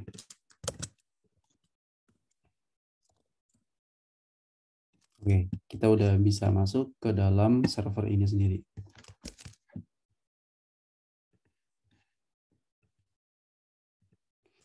Di kampus sendiri itu ada mengharuskan di belajar Linux nggak, Bu? Linux, komen-komen Linux itu enggak? Harusnya diberi, Pak, masuk ke sistem operasi sepertinya. Oh, Ada. seperti. Iya, Pak. Jadi kebanyakan kan server itu pakai Linux juga gitu kan. Komen Linux harus paling enggak standar itu harus dikasih sih ke dalam mahasiswa untuk copy file atau bikin file, create file kayak gitu kan. Itu harus Siap-siap. kita harus tahu sih. SSH itu kayak apa kayak gitu. Oke. Ini sudah login ke dalam server UNER ini sendiri. Oke. Setelah itu digit kita clone pastinya. Praktisi mengajar di sini. WD. Dia ada di direktori home/ubuntu. Kita ls, iya ada ini aja. Atau kita bikin langsung aja sih git clone ini. Praktisi mengajar Next.js. ls ada di sini. Kita cd ke direktorinya. Nah, kita masuk ke dalam direktori ini. Setelah itu kita ls, udah ada semua nih.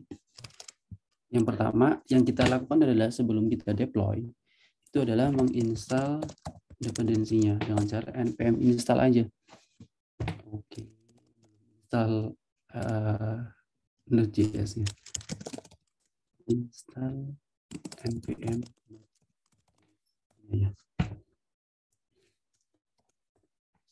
Ini benar-benar kosong, server yang benar-benar kosong, kita harus install Node.js sama npm. Udah, itu aja sih. Oke, kita tunggu sebentar. Jadinya, sembari nunggu, nantinya deployment-nya ke dalam sini. IP ini kan IP public nih. By port 3000 nanti kita akses di dalam sini.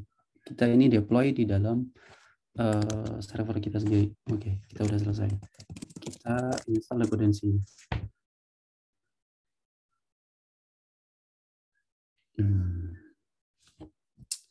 banyak error. Oke. Ini dia.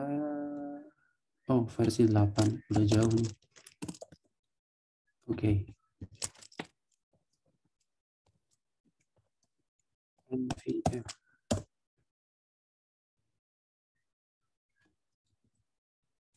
Karena global harus pakai sudo.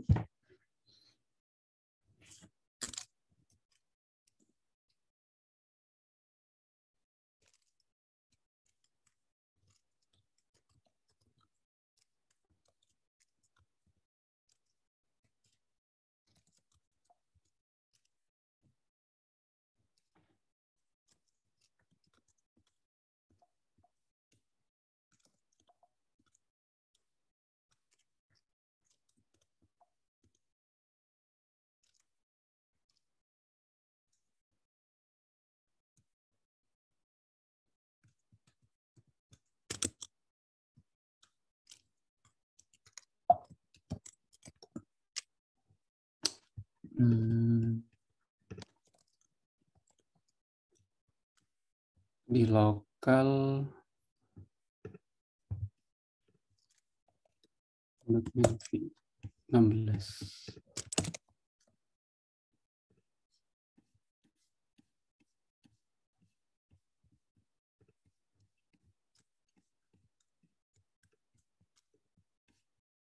Di Linux.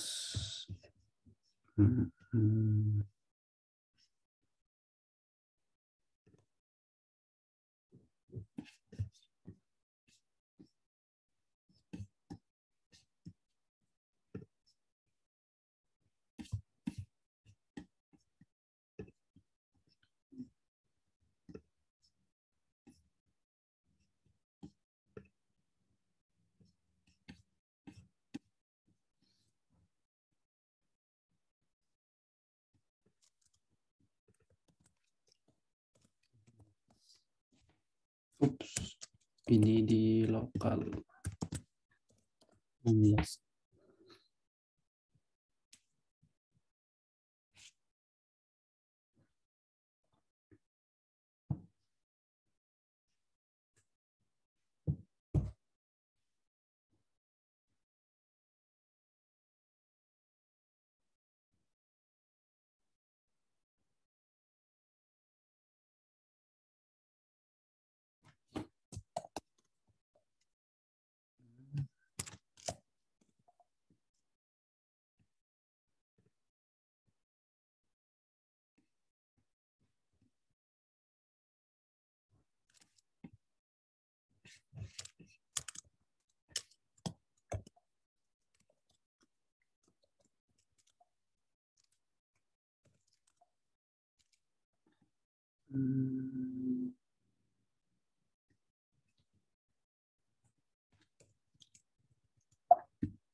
Masih 8.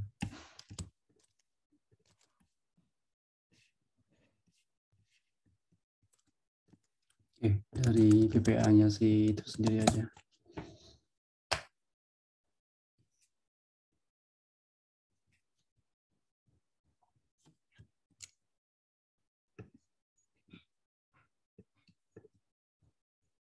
Oh ini.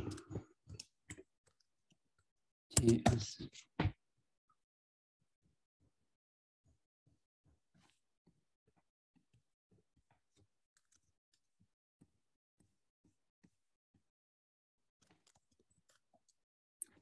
Sudah versi 16. Setelah itu kita install ulang. Apps ini aja.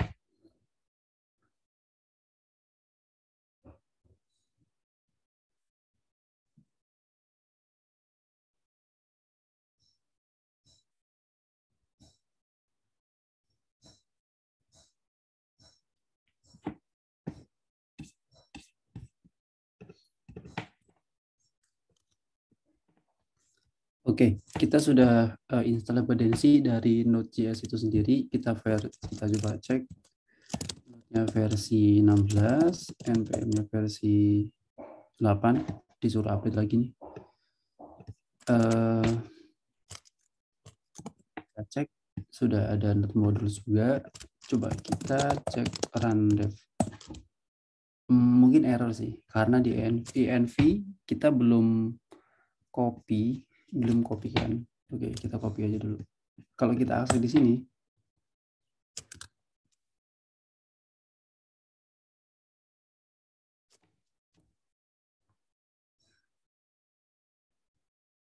oke, masih putar-putar dulu.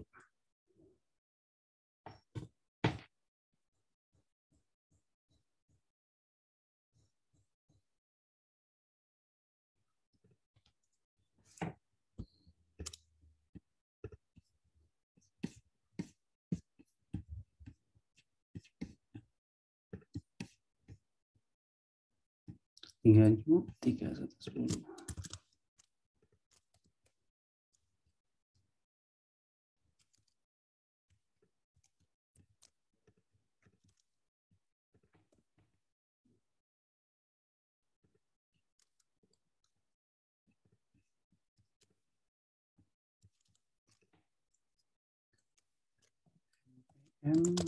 Run dev.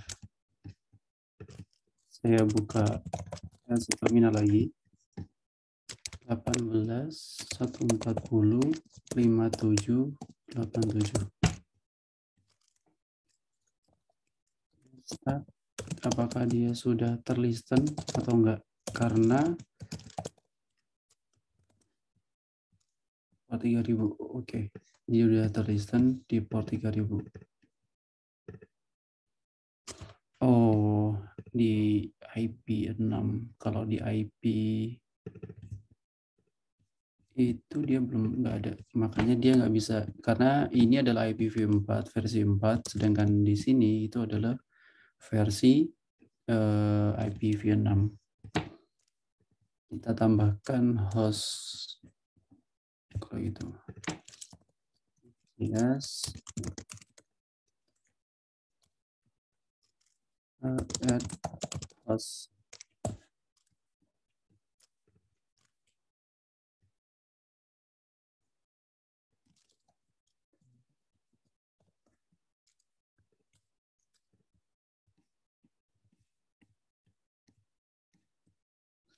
In host, oke.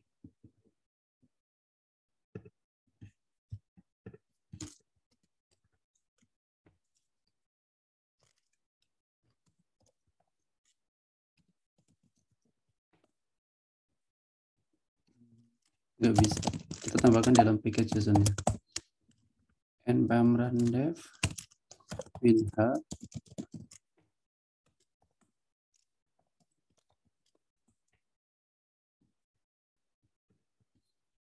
cek lagi apakah udah berubah. Oke, dia sudah ke TCP biasa. Guys,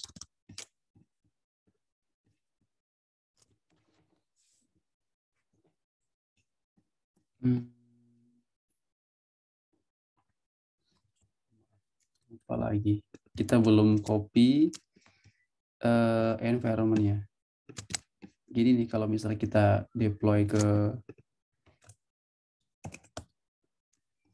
instance sendiri, banyak banget yang perlu kita setup. nando.env, kita paste di sini. Oke.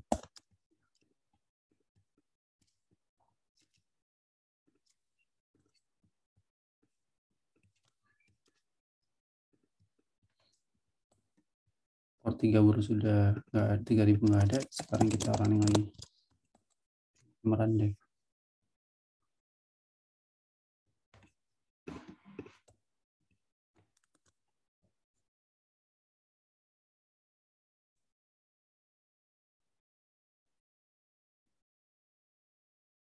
Oke, kita udah dapat halaman ini.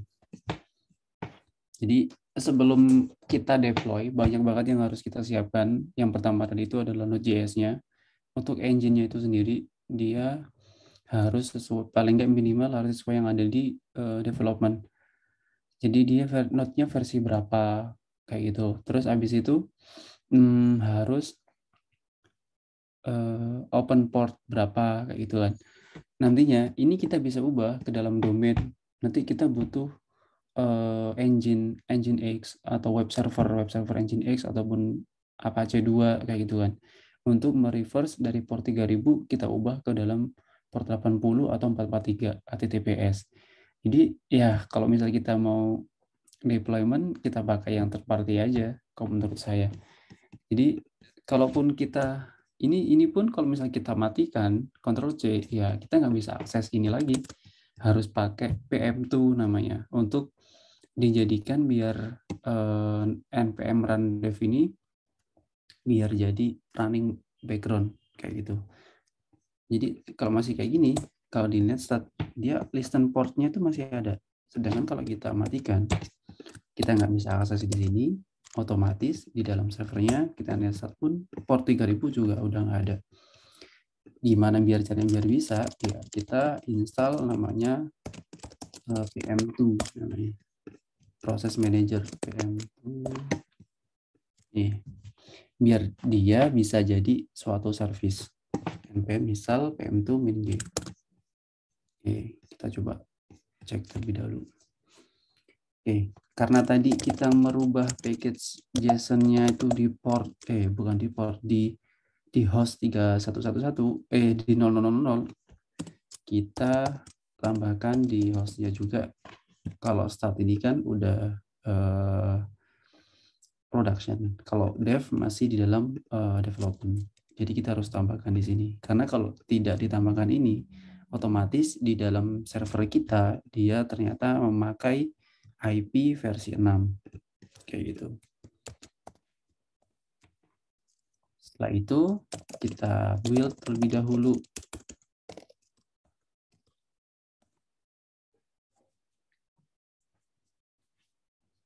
Untuk production bundle. Kita cek terlebih dahulu productionnya ready atau enggak, karena untuk di dev bisa jadi kita ketika running npm run build ya bisa jadi gagal karena ada satu dependensi yang misal deprecated, harus di upgrade kayak gitu.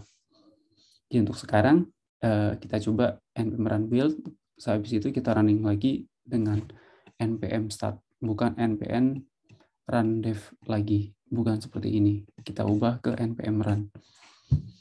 Kita tunggu dulu. Oke. Coba npm start. Refresh ulang. Oke, sudah bisa jalan. Tapi kalau kita matikan ya perlu di sinilah butuh PM2 start PM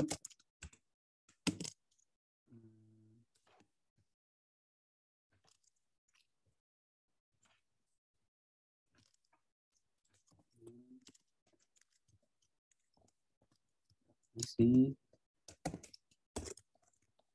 start.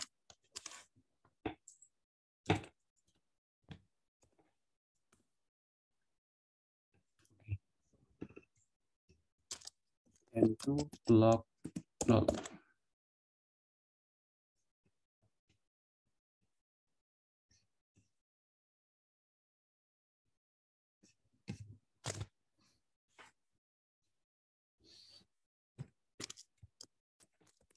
PM2 min PM2 example. PM2 start. JS-nya name itu is error belum running. Stop nol.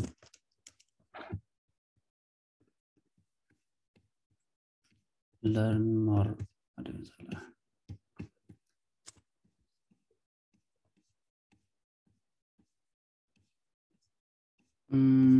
PM2 start npm. Ini kalau pakai file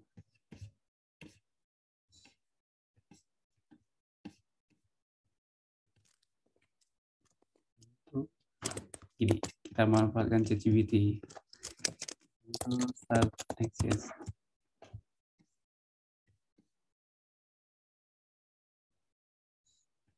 Oke.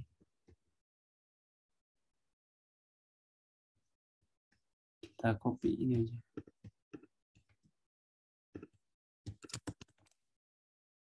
Oke. Namanya Next.app. Sekarang namanya itu. Yang ini kita hapus dulu. PM2 delete all.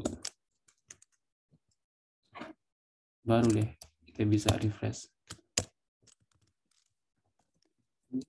Log 0. Sorry. 01. Akses masuk.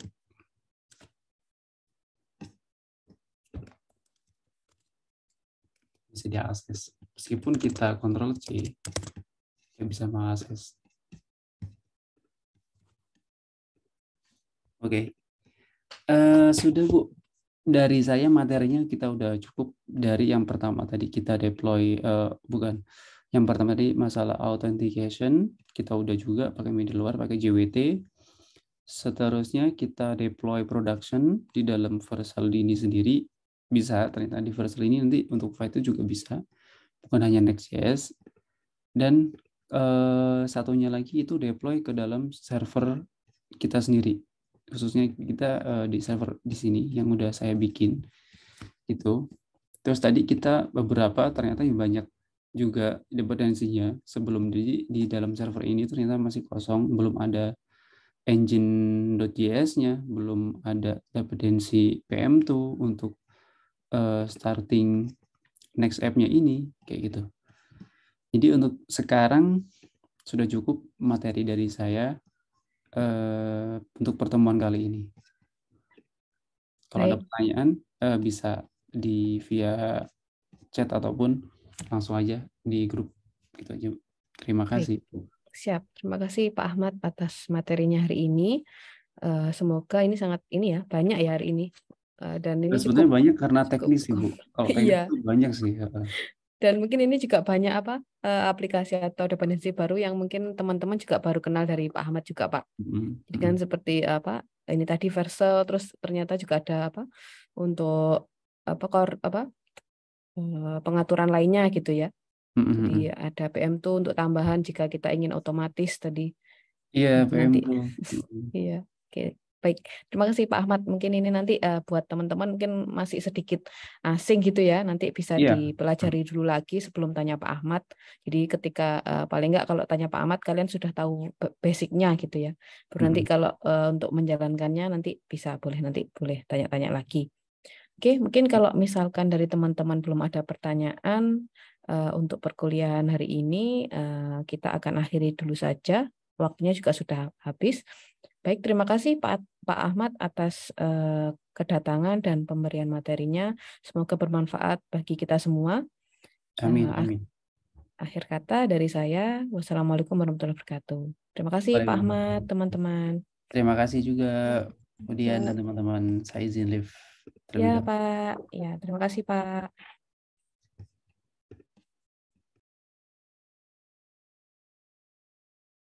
Ya baik, mungkin bisa langsung live ya. Saya end dulu. Terima kasih.